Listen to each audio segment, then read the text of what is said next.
My monthly premiums effective January 1st, 2026 under the Affordable Care Act are going to go from $24 a month to $1,473 a month and 3 cents. Right now we're paying around $950. We will be now looking at a little bit over $1,300 a month. What are my children going to do if something happens to me? This is a message to MAGA, specifically MAGA who uses Medicaid and SNAP, which is food stamps. I'm guessing that's about 50% of MAGA, statistically. Anyways, you know, if this big beautiful bill passes, you're going to have to pay about 18% more for medical bills with Medicaid. And if you're getting food stamps, you're going to get 20% less in food stamps, which, you know, is probably not a good thing since inflation is back on the rise. It didn't go down like Trump said. It's going up. So that, along with reduced amount of food stamps, it's not good. So knowing that, are you still happy with your vote? And if you're saying yes, then are you a masochist? And if you're still saying yes, then shit. You voted to cut Medicaid, and you're on Medicaid? You voted to slash food stamps while using food stamps? That's not politics. That's self-destruction with a ballot. When they said cutting government spending, they meant everyone's benefits, not just the people you don't like, yours too. And now 18% higher medical bills and 20% less food assistance is your reality. Here's the thing, nobody likes admitting they were wrong. But if skyrocketing costs and shrinking benefits don't make you reconsider, what will? Because the billionaires getting tax breaks, they're not worried about your grocery bill, man. Masochists might actually be accurate here. Congress just voted on healthcare credits. And guess how my congressman voted on that? Mind you, he's the most vulnerable Republican in the House. And yet he still decided to side with his billionaire donors instead of the people of this district. In 2025, a family of four could pay $516 a month. That was the cheapest option available to them. But because these Affordable Care Act credits will be expiring in 2026, they'll be paying $2,028.71 a month. Imagine your healthcare costs quadrupling overnight if you're a family of four. That means they won't be able to get the health insurance or the health care. They'll go sick, they'll die, just so billionaires can get a tax break to pay for their fourth yacht. Can you imagine that?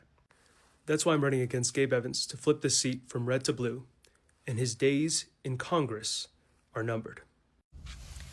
Today, my job released our open enrollment. It started today. I am currently paying $240 every 2 weeks for health insurance for a family, correct?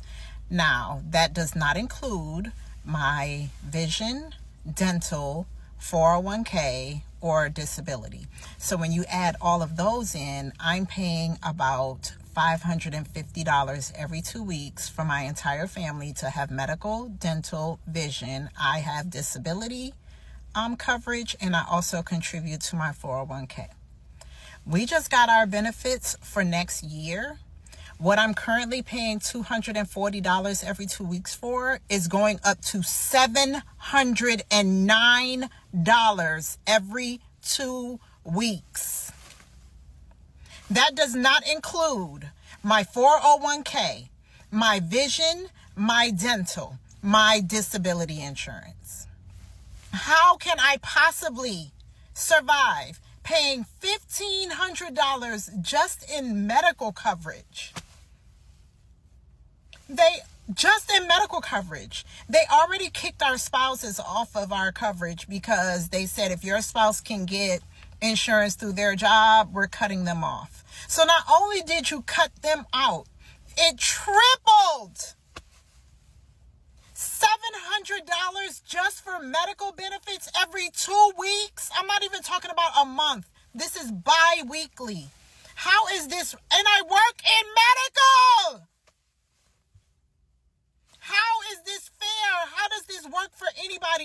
literally cry. I have a daughter that's graduating college next year. I have a daughter that's getting married next year. On top of that, we have to live. How? How can anybody live spending just $1,500 a month just in healthcare that doesn't cover our dental, that doesn't cover our vision? On top of that, there's a $2,000 deductible and a 20% co-insurance. So either way, anytime we go to the doctor, anytime we do anything, we got to come out of pocket. On top of what I'm already paying. When in the fuck is this nation supposed to be great again? Because it's getting worse. This is the reality of employer healthcare that nobody talks about. You can work a stable job, contribute to benefits, do everything right, and still get financially destroyed by premium increases you have zero control over. $240 to $709 biweekly, that's nearly triple for the same coverage. And this person works in healthcare. If medical professionals can't afford medical care, what does that tell you? Here's what you need to do. Document everything. Look into HSAs and FSAs for pre-tax savings. Check if marketplace plans are actually cheaper than your employer coverage now, because sometimes they are. And have tough conversations with HR about cost transparency. This system isn't designed for sustainability. It's designed for profit, and you're the product. So I'm finding out that Trump supporters are upset because they're about to lose their health care and their insurance, and their children that are under the age of 26 are about to be kicked off because they voted to repeal the Affordable Health Care Act. And they didn't even realize that they were doing this. And I'm going to pretend that they're not racist and they forgot that Obama. Raising tariffs on pharmaceuticals in a country where medications are already unaffordable is a death sentence. People are going to die. Listen to me when I say that. As a mom of children who need lots of expensive medication and lots of expensive health care, people are going to die. People are already making choices between going to the emergency department or paying their electric, buying their EpiPens or getting some eggs and milk. This is already a thing that's happening. It's already unaffordable, and it's going to get more so. This is a death sentence. Are you guys mad yet? Like, this is insane. This is inequity. This is healthcare for the rich and not for the poor. This is eugenics. I don't know what else I can tell you guys. You need to be angry. She said, eugenics.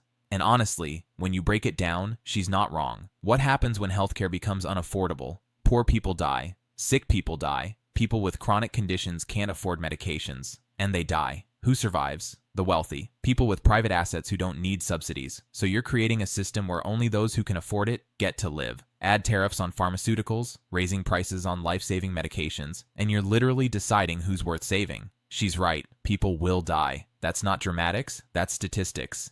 And so I think that we are walking into a moment where the MAGA movement has overplayed its hand. They're gutting Medicaid. It will cause the demise of rural and urban hospitals as a function of that. So even if you're somebody who's not on Medicaid, you also may risk losing the hospital you otherwise would have taken your private insurance to go and get healthcare at. And then they're doing it for the purpose of passing a tax cut that still adds $3.5 trillion to the national debt. I think this is a moment where we have an opportunity to finally actually get this right. The American flag stands for compassion, kindness, liberty, justice for all. We're all human, and today I'm asking for one human act of compassion to please let my dad come home. Quick question. Did you think that the American flag stood for compassion and kindness when you voted for who you voted for? Because let me show you something. And the science and experience we've developed here will live on through you. On behalf of the board, the leadership team, and myself personally, thank you for your passion, your ideas, and your perseverance. Perhaps more importantly, while we assembled phenomenal individuals together as a team, we fostered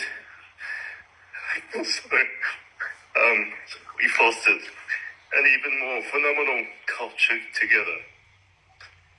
While war in its current state will not continue, our culture will ensure so many of these relationships will continue going forward, both professionally and personally. Your work mattered. It still matters. That was my CEO, shutting down our entire company, where that man has dedicated his life to science and treating cancer patients such as your father. And we had to stop. All of us got laid off because of your vote. So let me ask you another question. Would you still regret your vote if this didn't happen to you personally? Because I went back a couple of videos on your page to find out where was the outrage when this happened to a child, an American child that was deported mid-cancer treatment. And what I saw on your page was you being hot. I didn't see you being outraged. I didn't see you being upset. I didn't see you speaking up. So your cry is not really regret or remorse. Your cry is entitlement. You're crying because you were told no. You're crying because they denied you. Because if they had accepted your father to stay here, you wouldn't regret your vote. You would think that your president was still your hero. Because the outrage, the remorse, and the regret should have started months ago when this was happening to other people. When this was happening to thousands of other people that also have families, that also have children, that also have wives. You didn't care back then. Now you care? Damn, this is the call out we all need to hear. You didn't care when other people's parents were deported. You didn't care when immigrant children lost cancer treatment. But now, it's your dad. So now you regret it? That's not remorse. That's selective empathy. Real integrity means caring before it affects you personally. It means opposing cruel policies when they hurt strangers, not just when they circle back to your family. Because here's the reality. Policies don't discriminate based on who voted for what. They just execute. If you cheered when it hurt someone else, don't act shocked when it lands on you. Empathy can't be conditional. Either you care about injustice or you only care about yourself. Choose. This is Dr. Ayla Stanford, here to share something with you that I've been telling all my patients at 21st and Lehigh in North Philly, where my health center is. As of January 1st, if you have pending the Affordable Care Act, your premiums may be about to skyrocket, and some people will have no insurance. It's tough because I'm giving the care as best we can, but knowing people are about to lose it January 1st. So what I need you to do is the following. Get your prescriptions filled if you have not. Schedule an appointment. See if you can get in by the end of the year. Don't put off your lab work and any screening that you may need, or a CT scan or imaging that you may need. And please check on your friends and loved ones to make sure they know what's about to happen with their health plan. You know, these Republicans, MAGA Republicans, and the president, they do not care about what's happening to Americans in their health care. That is why I'm running to fix this broken system and the problem that these Republican congressional leaders loosely, and the president have created. Get your scripts done, make your appointments, push to get in by the end of the year, and know how your plan will change by January 1st. This is Dr. Ayla Stanford. Dr. Stanford is giving real advice that could save you thousands. Listen carefully. 1. Refill prescriptions now. Get 90-day supplies if possible. Don't wait until January when coverage might vanish. 2. Schedule appointments, labs, imaging, anything you've been delaying. Book it before your deductible resets or your plan disappears. 3. Check on family and friends, especially older folks who might not realize their plans are changing. 4. Research options now. State exchanges, Medicaid eligibility, employer plans. Don't wait until crisis hits, because come January 1st, the cheapest plan might become unaffordable overnight. And uninsured means every doctor visit comes straight from your pocket. Healthcare shouldn't be political, but it is. So protect yourself accordingly. Hatred and bigotry is about to cost red states and red voters their hospitals and healthcare, and they have no understanding that that's what's going to happen and that the Democrats are actually trying to fight for them. See, Trump's big, beautiful bill cuts Medicaid, and here's the truth. MAGA has no understanding of how Medicaid works. See, Medicaid isn't just some line item. It's a federal and state partnership. The federal government pays a percentage of each state's Medicaid costs through something called FMAP, the Federal Medical Assistance Percentage. And here's the thing. Red states get the highest FMAP. The poorer the state, the bigger the federal share. For example, Mississippi gets 77% of their Medicaid paid by the federal government. West Virginia, 75%. Kentucky, Arkansas, Louisiana, 70% and more. Meanwhile, wealthier states like California only get 50% of the Medicaid bill federally funded. New York, just 55%. So when Donald Trump and Republicans slash Medicaid, it's not blue states that collapse. California and New York already fund nearly half of their own programs. They'll manage. It's red states that get destroyed. They depend on the federal government's dollars. They depend on the very federal funds that MAGA is now cutting off. So what happens when that money disappears? States are going to kick people off Medicaid who currently qualify. Rural hospitals, which are already barely hanging on, are going to shut down. Seniors, kids, pregnant women, and people with disabilities are going to lose care. And here's the ironic part about it. Most Medicaid recipients live in red states. Blue states will be fine. Red states will lose their safety net. And meanwhile, the Democrats are the ones fighting to protect those very programs in the budget negotiations happening right now. Democrats are trying to keep Medicaid so that the rural hospitals don't close, so that families in Mississippi, West Virginia, and Kentucky don't get abandoned. So let's call this what it is. Trump and MAGA are cheering for cuts that will devastate their own voters. Democrats are trying to save, even while being vilified for it. MAGA doesn't drain the swamp. MAGA drains your hospital, your doctor, and your lifeline. And the cruelest part, the very voters that are cheering the loudest for Trump will be the first ones thrown off their health care. This breakdown is everything. Pay attention. Medicaid is a federal-state partnership. The feds pay a percentage, states pay the rest. And the poorer your state, the more the federal government covers. Mississippi gets 77% federal funding, West Virginia 75%, Kentucky, Arkansas, Louisiana over 70%, California and New York only 50-55%. So when you cut federal Medicaid funding, who collapses? Red states. Because they depend on that money. Blue states were already funding most of it themselves. And the irony, the people cheering for cuts are the ones using Medicaid. They're the ones whose rural hospitals are barely surviving. Blue states will manage. Red states will watch their hospitals close, doctors leave, and access vanish. You're literally voting to shut down your own healthcare. Don't act surprised when it happens. More Trump voters are publicly regretting their vote for Donald Trump as he continues to back out of campaign promises and instead focuses on his billionaire friends.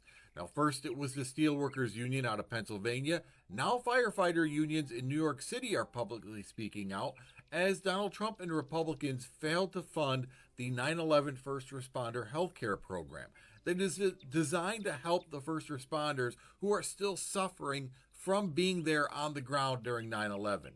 Now, you can say that Donald Trump had nothing to do with that, but understand Republicans took that out of the funding bill under direction from President-elect Trump and Elon Musk. Now, so far, Donald Trump has only focused on delivering for his billionaire buddies and nonsense such as Greenland, Canada, Mexico, Panama, all this stuff that he didn't talk about. Not once have you heard him talk about lowering gas prices, lowering grocery prices, your energy bill, etc. All the things he promised during the campaign, he is backing out of because he only cares about one person, himself, and the people who paid to get him elected. Firefighters who ran into burning towers while everyone else ran out. They're still suffering. Lung disease, cancer, PTSD, and the healthcare funding cut from the budget. How do you claim to be patriotic? Say, never forget, and then literally forget the people who sacrificed their bodies? Campaign promises mean nothing without accountability. Gas prices didn't drop. Grocery prices didn't drop. Healthcare costs skyrocketed. So here's the lesson. Vote based on policy and track records, not slogans and vibes. Check voting records. See who actually delivers for working people versus who delivers for donors, because actions matter more than words. And right now, the actions are speaking loud. Did you know if you sell your house after age 65, you could have some serious consequences with your Medicare? And it's all because of what they call IRMAA. IRMAA stands for Income-Related Monthly Adjustment Amount. And basically, that means that they look at your income from 2 years in the past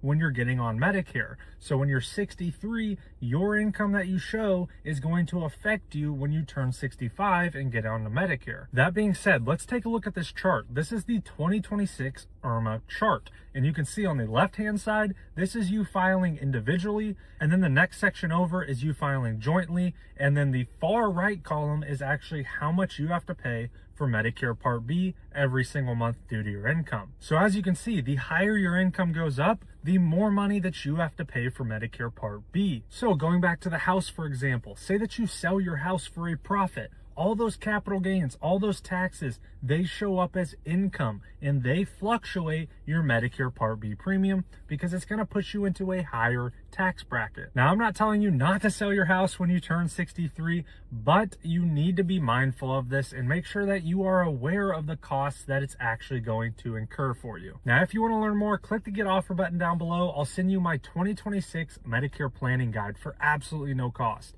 And as always, click that follow button to stay up to date on all retirement information.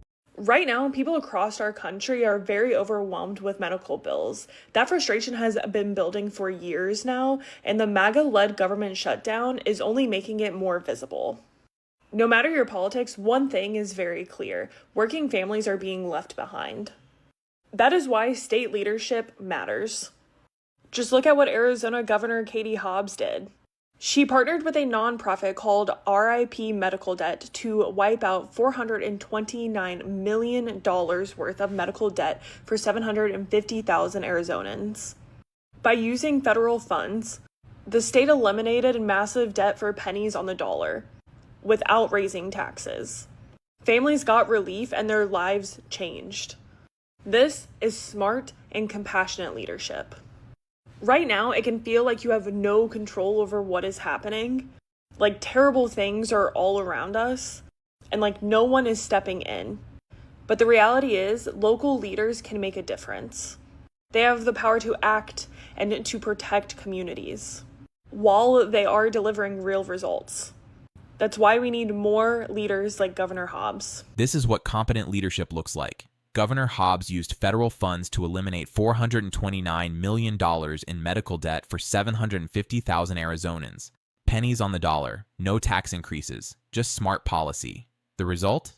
Families got relief. Credit scores improved. People could access housing and loans again. Because medical debt isn't like credit card debt. You didn't go shopping, you got sick, you had an emergency, and punishing people for survival doesn't help society, it just traps them in poverty. When people aren't drowning in debt, they participate in the economy, they spend, they build stability, and that's what local leadership can do. Governors, mayors, city councils have more power than people realize. Feeling hopeless about federal politics? Focus local. Vote in state elections. Show up to city council meetings. Good leaders exist. Find them, support them, elect more of them. You're not going to believe what the MAGA Christians snuck right on by last night. See, not only are they making sure that millions of cancer patients and working class Americans can't afford health care, now the Christians are making sure that a cancer diagnosis also destroys your credit score. Yeah, see, under the Democrats, the Consumer Financial Protection Bureau, or the CFPB, passed a rule to remove medical debt from credit reports because they found that getting sick doesn't say anything at all about your ability to pay your rent, buy groceries, or pay your car note. It just says that you had bad luck or a medical emergency. But the MAGA Christians couldn't stand that kind of compassion. Hell no. So Trump's new CFPB leadership is blocking that rule, siding with Wall Street and debt collectors instead of patients. And that means the medical bills from your chemo, your surgery, your child's broken arm, even the ambulance bill from surviving a mass shooting could show up on your credit report thanks to the Christians. And once that happens, good luck getting a loan or renting an apartment or buying a house. I mean, this isn't fiscal responsibility. It's financial cruelty by the Christians. They want to make sure that getting sick or simply surviving costs you not only your health, but also your future. Let me break this down because it's insane. The Consumer Financial Protection Bureau passed a rule to remove medical debt from credit reports. Makes sense, right? Having cancer doesn't predict if you'll pay rent, but new leadership blocked it, sided with Wall Street and debt collectors. So now your ambulance bill, chemo treatment, emergency surgery, all of it can destroy your credit score. You survive cancer, but lose your apartment. Recover from a heart attack. Get denied car loans. Live, but face financial ruin. This isn't fiscal responsibility. It's designed cruelty. What you can do: support candidates who will restore protections, push for state-level medical debt reform. If you have medical debt on your report, dispute it, because some states are passing their own laws. Your health shouldn't cost you your future, period. So here we are. Healthcare premiums tripled, rural hospitals closing, cancer patients abandoned, first responders forgotten, medical debt destroying futures. And the people affected? Many of them voted for exactly this. Here's what's crystal clear. This system isn't broken by accident. It's broken by design, and the people who designed it never have to use it. But it's not hopeless. Local leaders are proving that smart policy works. Medical debt can be forgiven. Healthcare can be accessible. It just requires electing people who care about citizens over donors. So pay attention. Vote local. Hold representatives accountable at every level. Your health isn't a political talking point. It's your life. What's your healthcare situation looking like? Drop it in the comments. And if this hit home, smash that like button, share it with someone who needs the wake-up call, and subscribe, because we're just getting started. This is Mind Mirror. Stay sharp.